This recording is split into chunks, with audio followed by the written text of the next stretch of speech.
Hi, my name is Alexei. I'm a PhD candidate at the Imperial College in London and the co-founder and CEO of Intellay, a research and development company that focuses on blockchain interoperability. Today, I'll be talking about communication across distributed ledgers. This is joint work with quite a few brilliant researchers from various institutions listed on the left side of the slide. The content of today's talk can be summarized as follows. I'll start by giving an overview of a cross-chain communication problem, then present the impossibility result we derive by a reduction to the fair exchange problem. Then we discuss our cross-chain design framework based on this impossibility result, present a classification of the existing cross-chain landscape, and finalize by discussing open challenges and outlook for this research field. Interoperability is a well-studied and long open problem in the space of blockchain research. There exist over 5,000 cryptocurrencies which differ in design and purpose, and it is unlikely that there shall be one chain to rule them all. As such, to achieve secure communication across different blockchains is a very interesting and difficult challenge. If we take a step back, we can trace cross-chain communication back to the non-blocking atomic commit problem in distributed databases. The main difference, however, is that when communicating across distributed databases, you merely assume liveness failures, whereas in distributed ledgers, we must assume and account for Byzantine behavior of participants, which makes this problem much more difficult to solve. Now, cross-chain communication is not only present in cross-ledger transfers and exchanges, although this is definitely the main use case that we see in practice. If we take a closer look at sharded systems and scalability solutions that use this concept, we see that communication across shards is actually using the same principles as communication across independent blockchains. More interesting, cross-chain communication was first established and deployed in practice for bootstrapping and migration protocols like merged mining. And last but not least, one of the main aspects of cross-chain communication that has been used as terminology over the past years are sidechains, a mechanism to extend and add new features of existing blockchains. So the cross-chain communication problem that we studied today will be focused on two different distributed ledgers. We shall use Bitcoin and Ethereum as examples, and essentially both of them, as we know, have consensus committees. In this case, they are elected, it's a random lead election based on proof of work. Now, in the cross-chain communication protocol, we typically will have two or more parties. In our case, we call them Alice and Bob. We further assume that Alice owns transaction TX1, meaning that only she can broadcast it to the blockchain because, for example, it needs her signature. The same goes for Bob. Bob owns TX2, the red transaction on the right.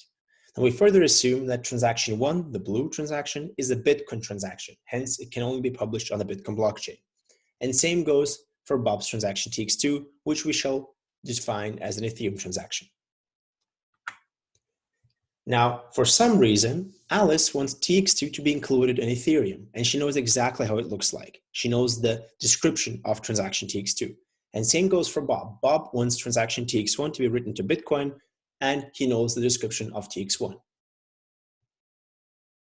Now, this might seem quite abstract. So if we want to have a more practical example, we can think of this as an exchange.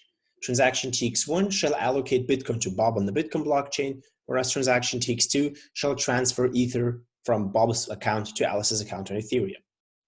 And this already gives us a first hint towards the impossibility result we shall derive in a few minutes.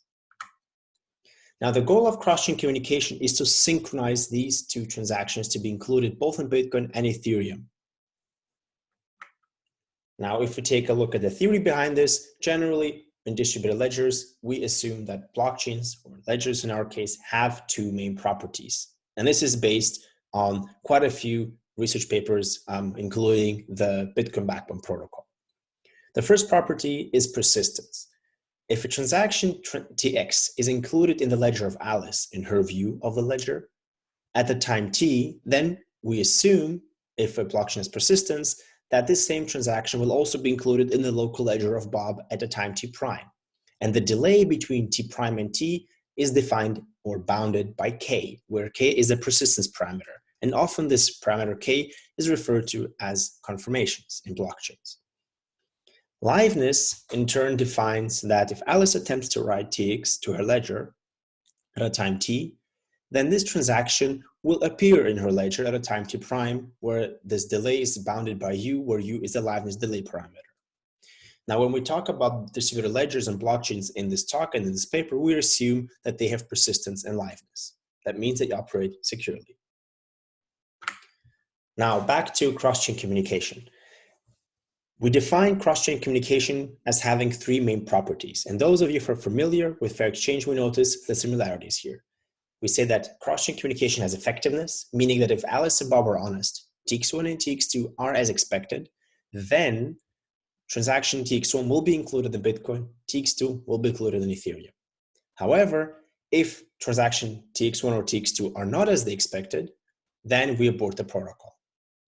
Similarly, atomicity further reduces the potential of different outcomes to those that do not put any of the parties at a disadvantage. We say that if transaction TX1 is included in Bitcoin, so must be transaction TX2 included in Ethereum, and vice versa. If TX2 is in Ethereum, then TX1 must be Bitcoin. And last but not least, we define a timeless property which states that if Alice and Bob are honest, they will eventually write their transactions TX1 and TX2 to the respective ledgers. Now, if we then take a look at the generic CCC protocol, we can see that it has four main steps. The first step is the setup phase, where we agree on which parties are participating, which blockchains are involved, and the general terms of the cross-chain protocol. For example, if we're exchanging assets, how much and against what. This typically happens off-chain, and hence we shall only consider the on-chain steps, which are the commitment and verification steps. Now, the first step then of a cross-chain protocol is that a party commits on blockchain X. This is then verified on blockchain Y, and if the verification succeeds, there is another commitment on blockchain Y. If the verification fails, then we have an abort on blockchain Y, and optionally, in turn, an abort on blockchain X, where the transfer or the communication originated.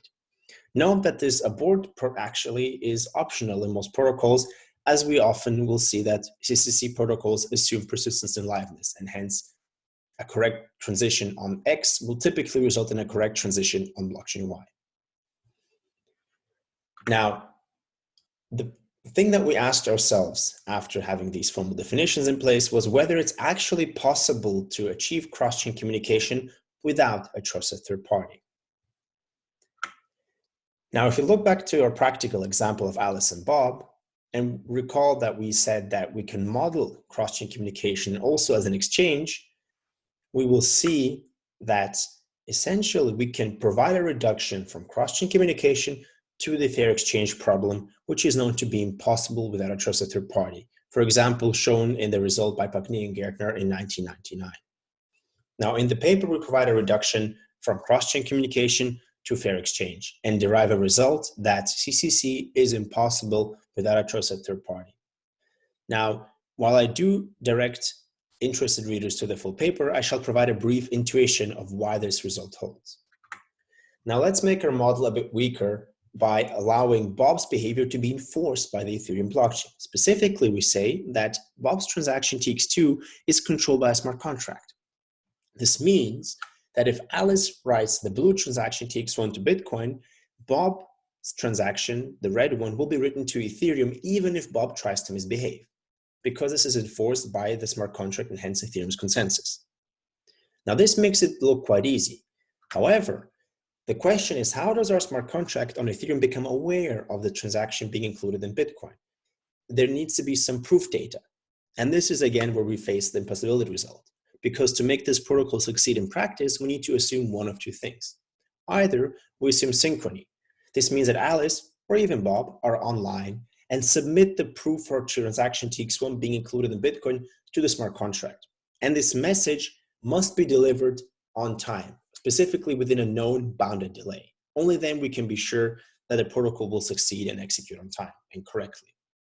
Alternatively, we can rely on a trusted third party, meaning an honest online party that handles this task, or in turn enforces communication across both systems from the start, meaning including transaction TX1 on behalf of Alice and also on behalf of Bob. Now, if you look at, take a closer look at the models and the applications that those two models have, we will see that they're actually equivalent. In a synchronous model, Alice is honest to herself, submits the proof, and the proof is delivered on time, and hence we know that the protocol will succeed.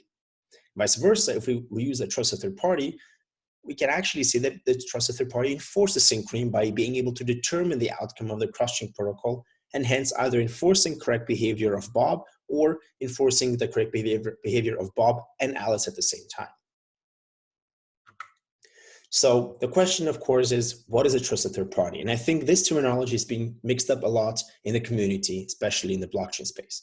Now, in our definition, what a trusted third party does, it either confirms that a transaction, in this example, Ethereum, has been included in Bitcoin to an Ethereum smart contract, for example, or it directly enforces the inclusion of both transactions in Bitcoin and Ethereum, or only one of them, depending on the implementation. The important fact is that the exact implementation and instantiation of the TTP does not matter. This means that a trusted third party can be a single entity, a single centralized exchange. It can be a committee where you need NLFM signatures. It can be the consensus committee of Bitcoin, that of Ethereum. In the end, to solve cross-chain communication, to design a protocol, you need to decide which trusted third party do you use at which step of the protocol. And this is where we propose the cross-chain design framework. Now, we will recall that a cross-chain protocol consists of 4 phases. Ignoring the setup phase, we start with a commitment on blockchain X. In this case, we can say that it was Bitcoin in our example. Then we have a verification step on blockchain Y, which in our example was Ethereum. Depending on the outcome of the verification step, we can see either that there will be a commitment on blockchain Y, which successfully executes the cross-chain protocol, or an abort phase on Y and then optionally on X. We also recall from our discussion just now that there are 2 models. Model 1, a trusted third party, or Model 2, synchrony. And then we also argue that there's a third model, which is a hybrid between the two, typically where a trusted third party is used as a fallback mechanism if synchrony assumptions fail. Now, in our cross-chain design framework, we map out all possible or the most common and useful implementations for trusted third parties, synchrony assumptions, and hybrid models for the commit, verify, and abort steps for cross-chain protocols. We start with a commit phase on X when we use a trusted third party.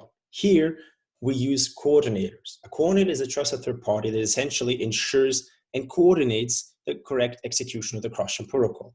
In this specific case, he or she coordinates the commitment on blockchain X, which is typically a locking of assets.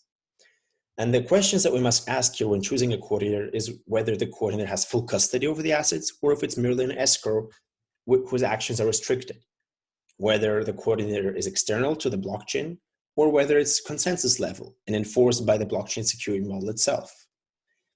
Is it a static committee which never changes, or does this committee change between different executions? Can anyone become a committee member, or is it restricted to some permission set? And last but not least, are incentives involved, and is there some collateral to punish misbehavior? And we see that a lot of DeFi protocols, decentralized finance protocols, use collateralization.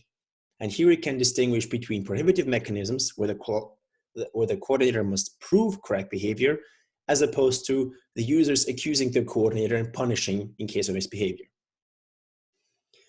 Now, we will see that in practice, there's a lot of combinations that can be made, and different implementations have different implications on the security model and on the design primitives, and we discuss this in detail in the paper. Now, the next approach that we can use is a synchrony assumption. Specifically, we can use lock contracts, and these can be symmetric or asymmetric. Symmetric lock contracts mean that we use the same locking and unlocking conditions on both blockchains. For example, hash locks, where the coins will be spendable once a pre-image is revealed, are a symmetric lock contract mechanism, because on both, in our case, Bitcoin and Ethereum, we will have the same unlocking conditions for the same secret/pre-image. As an alternative, we can also use asymmetric mechanisms like smart contracts, where the entire logic of the exchange or cross-chain communication is hosted on one single blockchain. For example, if we're able to verify Bitcoin payments on Ethereum, we can simply have the entire logic of releasing assets on the Ethereum blockchain and only have simple transactions on Bitcoin. And last but not least, we can use watchtowers as a hybrid mechanism, where we first attempt to execute a synchronous protocol, for example, hash locks. But if the parties fail to execute them within a certain period, we rely and fall back to a trusted third party. So after a delay, a trusted third party is activated, ensuring that the protocol will succeed even if the synchrony assumptions break. Now, if we look at the verification step, and hence most of the time also implicitly the commitment on blockchain Y, we see that we again can use validators as a trusted third party. Now, validators have a similar role as coordinators, with the difference that they perform verification of the first commitment step on blockchain X. So validators will monitor the other blockchain X and then inform blockchain Y or directly execute the commitment if the verification was successful. We can differentiate again between external validators and consensus committees, specifically if we have the entire consensus of a blockchain participate in this cross-chain verification process.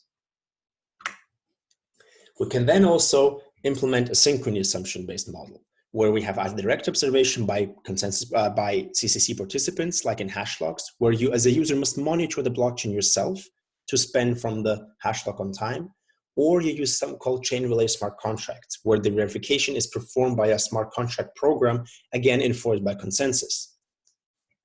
And last but not least, we can use watchtowers, basically rely on synchrony assumptions, and if those fail, fall back to a trusted third party, or vice versa, verification games, where we use a trusted third party as a more efficient mechanism, but are able to start a costly and slow verification process if something goes wrong and we're able to prove misbehavior. And last but not least, the abort phase. If we use the TTP mechanism for the abort phase, this will be typically the same trusted third party as was used during the commitment. If we have a synchronous model, we will typically rely on time locks. And here we can differentiate between absolute and relative models. But the goal is that if users fail to participate in the CCC protocol, the counterparty is able to recover its funds after a certain period of time. And last but not least, just like in all the other models, we're able to use watchtowers. Now we proceed to take this design framework and use it not necessarily to design a new blockchain, cross-chain communication protocol, but to evaluate the existing landscape. Before we move on to this large table that we produced in the paper, it is important to make a distinction between two main protocol families. Exchange protocols, which coordinate the exchange of assets on two independent blockchains. Specifically, in our example, Bitcoin changes hands on the Bitcoin blockchain and Ethereum changes hands on the Ethereum blockchain. And then we typically will have a two-phase commit protocol to synchronize this process, as we see in the visualization on the slide. Now, for asset migration protocols, we take a different approach. Specifically, when we migrate assets across blockchains, we typically will lock the asset on the source blockchain. Let's say on Bitcoin, we lock Bitcoin tokens essentially. And then we create a representation of those Bitcoins on another chain, for example, on Ethereum. And this is a quite present practical example because I think there is nearly 10 billion worth of Bitcoin locked on Ethereum using these mechanisms. And then we can use this wrapped representation just like any native asset, and we can change, it can change ownership, it can be transferred. And then once we say transfer Bitcoin to another user and this user decides to recover it on the Bitcoin blockchain, we propagate these updates of ownership back to Bitcoin and make sure that the new owner of this representation is actually able to recover their Bitcoin on the Bitcoin side now. Now, what we did in the paper is we mapped out the entire cross-chain communication space and grouped them first by use case and then applied our classification. So looking at the different trust models, TTP, synchrony, or hybrid models, and also studied whether the committees are dynamic, whether they're collateralized, and what type of committee is being used. We did this for all three phases, and in consideration of time, I will not go through this entire table in this talk, but recommend the readers to check out our paper, where we provide a detailed discussion and also comparisons and arguments for and against specific design choices. Some general observations that we can make are that usability and low cost generally outweigh security and decentralization in the mind of users. Over 99% of wrapped Bitcoin on Ethereum is centralized, meaning that users give away custody over the BTC. Decentralized solutions typically, as we can see, lack UX and efficiency. For example, HTLC atomic swaps require both users to be online to avoid losing funds due to race conditions. On the other hand, protocols like Xclaim, which is a version of wrapped Bitcoin on Ethereum, sometimes may require high capital requirements because they use collateralization to prevent misbehavior by intermediaries. And this again makes them not very attractive to end users who end up paying higher fees than with centralized solutions. An interesting observation that we can make is that the use of consensus committees as trusted third parties in settings where the security models of the two interlinked chains are dependent or shared is actually very useful.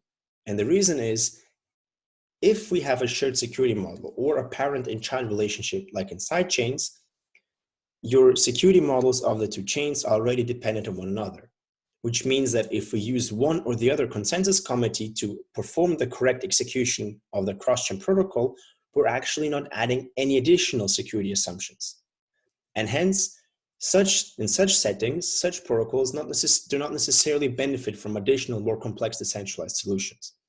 This is more the case if we're speaking of permission systems where there's a static committee in place. Now, in the last few minutes of this talk, we'll talk about the outlooks and challenges of cross-chain communication and map out potential future research directions for the space. One of the main problems of cross-chain communication is that we have heterogeneous models and parameters. This means that different blockchains have different system models and implement different parameters, such as notion of time, for example, the different blockchain generation rates, which are non-deterministic in proof of work and also often in proof of stake blockchains. Bitcoin takes 10 minutes to mine a block, Ethereum a few seconds. We also have different security thresholds in proof of work and proof of stake protocols, and it's not easy to verify whether the attacker only controls proof of work mining hash rate or also is able to accumulate the same or a higher amount of stake, because this is not necessarily easily to compare. And last but not least, finality assumptions are not often comparable. You may have a blockchain that uses proof of work connected to a system that has a BFT protocol and actually assumes strong finality. If we have a blockchain, if a fork happens on a proof of work blockchain, this may cause severe inconsistencies on the permission system, which already has made a commitment based on the proof of work blockchain execution. Now, what is the outlook on this? Essentially, we're forced to check the models and to account for additional complexities when we communicate across independent blockchains. Hence, for example, we must use longer delays and assume conservative communication bounds to account for different notions of time and network level delays. In addition, we also must be very cautious about making trust assumptions in cross-chain settings, because while one of our blockchains may be operating securely, this may no longer be the case if we involve a second one. Similarly, cryptographic primitives may be quite different and even not compatible. We see that different signature mechanisms are being implemented across different blockchains, and newer systems implement, for example, quantum resistant mechanisms, whereas ECDSA was typically implemented during the Bitcoin, Litecoin, and Zcash era.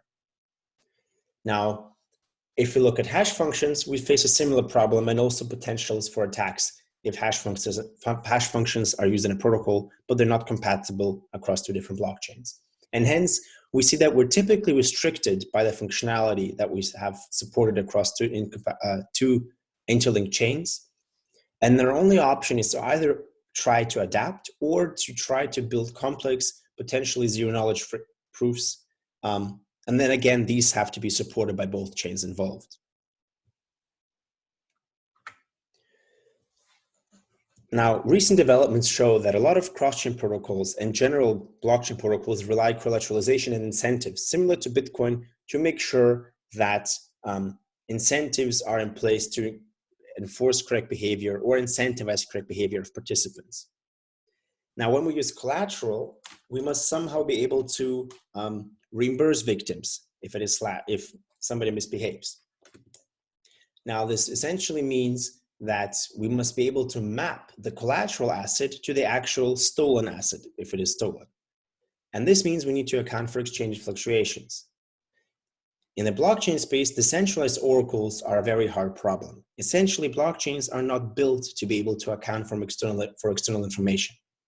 As such, the outlook we have on this is that we have to use multiple oracle sources to get reliable price data and attempt to verify this price feeds where possible using on-chain data. This can be achieved, for example, if we have wrapped Bitcoin on Ethereum by using on-chain transactional data from decentralized exchanges, if this data is broadcast on-chain. And potentially this can allow us to filter out at least severe failures of centralized exchanges that have previously led to severe failures of decentralized financial protocols. Speaking about security of most cross-chain protocols has never undergone a formal analysis. These are often community-driven efforts, and hence even the standard attacks that you'd expect, even in systems within one single blockchain, such as replay attacks, race conditions, or data availability attacks, are not tested. As such, it requires a lot of caution when using cross-chain protocols to make sure and verify that indeed these attacks are not possible. However, since there does not really exist a single framework to map the security of all existing blockchain designs, it means that we can't really map the security of all existing cross-chain protocols. And hence, we can only assume security often within a certain blockchain ecosystem, where blockchains have been formally verified for their security, and we hence can make specific assumptions on their behavior, and then can map this further to the setting where we interact between two of such blockchains. Last but not least, privacy has been something that has been mostly forgotten in the cross-chain setting. Interestingly enough, cross-chain communication can break privacy and make linking and clustering of accounts even more effective than within a single blockchain. And there have been multiple works that show us how we can map cross-chain exchanges where the same secrets are used, for example, in HLC atomic swaps, where merged mining and blockchain forks can be used to cluster accounts of users, and exchange data on cross-ledger settlements can be used to trace user behavior across multiple systems. As mentioned, privacy has been mostly overlooked in this space, and it seems that there are a lot of low-hanging fruits by applying existing privacy mechanisms that are operating within a single chain to the cross-chain setting to improve the privacy properties of interoperability protocols. And with this, I conclude the talk, and will be glad to answer any questions during the 5-minute presentation at the Financial Crypto Conference. In the meantime, we welcome questions via email, Twitter, or directly through comments on the paper. Thanks a lot for your attention.